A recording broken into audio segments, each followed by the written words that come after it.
explain Parabrahma as a word to every Sanatani listening to this. Okay. I'd also like to give one small context here. Hmm. I believe that the ultimate goal of every one born into a Sanatani family is to escape the cycle of birth and death, which people also call the point of moksha nirvana.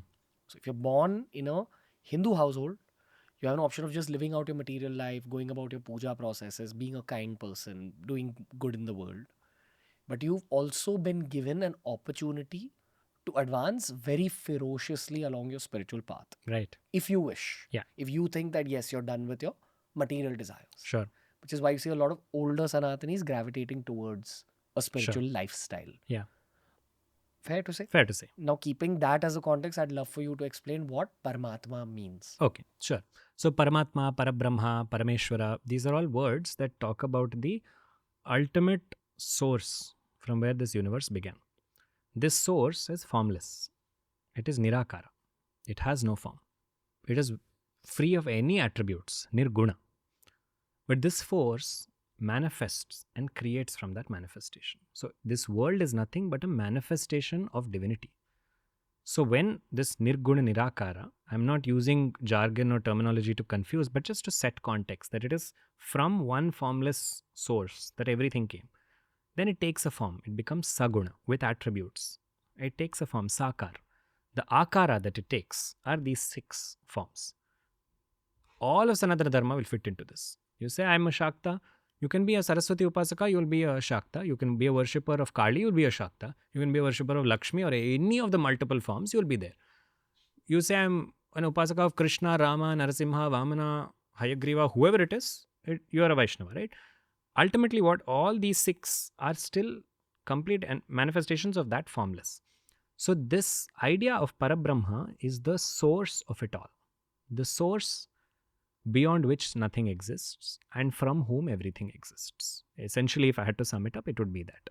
Like you said, the endeavor of life is to be able to experience all of this, but find that creator not outside this universe, but within this creation. And that's where life integrates itself.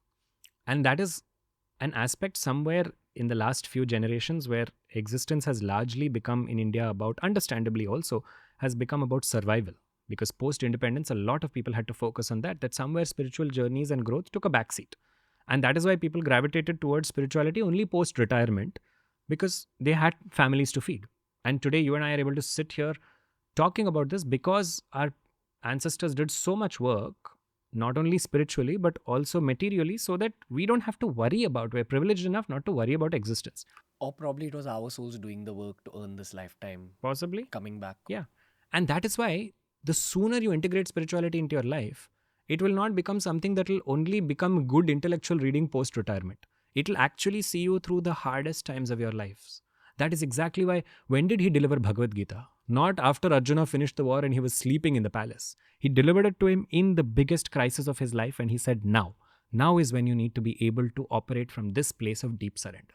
So spirituality is calling out to our generation and the younger generation saying, build it into your practice. Go through life. This school of thought, or Sanatana Dharma, is not saying abandon everything from day one, from the day you're born and just, renounce it all.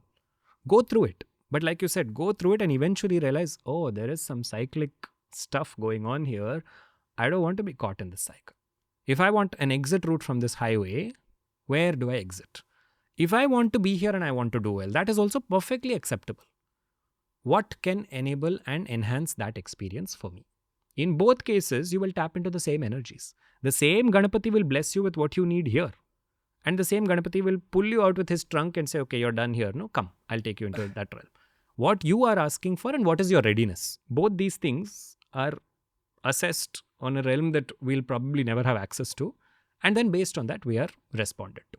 So irrespective of what you want something here or beyond. That is why Ganapati Upasana in particular has that ability. Every Devata has that ability, no doubt about it. But when you get deep into one, you will see it happening for yourself. And that is why Ganapati in particular I said, because Ganapati has this beautiful name of Vignaharta, right? The one who removes obstacles. That concept of removing obstacles is not only acknowledging, like we said, that there may be so many unforeseen things that can come up, but also acknowledges a deeper aspect, which is also in some senses tantric in the understanding of what is the biggest obstacle. What is preventing me in this moment from being an enlightened being? What is preventing me from realizing my highest potential? Time. Time is blocking me from experiencing everything that I've not yet experienced. Otherwise, all experiences in 1 second should be downloaded into this human body, and I should be a self-realized being, and I should be free. But step by step, second by second, microsecond by second, something is stopping me. That something is being ruled by a force that is literally opening and closing every door of every experience, saying, yeah, for you, this is the next experience. Yeah, for you, this experience I'm not going to give you. For you, this is how I'm chartering it. That force, that time is an obstacle, is where the concept of Vighna comes in. Who handles that? Who is responsible for that? That is Vighna Raja. Ganapati is not only Vighna Harta. As much as he is called Vighna Harta, he is also called Vighna Karta. He also creates obstacles where they are necessary. And that aspect, that he is the ruler of time, when you bow down to him like that, your expression will change. That, okay, I'm worshipping the one who is responsible for all the times in my life that are about to come. So it'll automatically shift your perspective on him.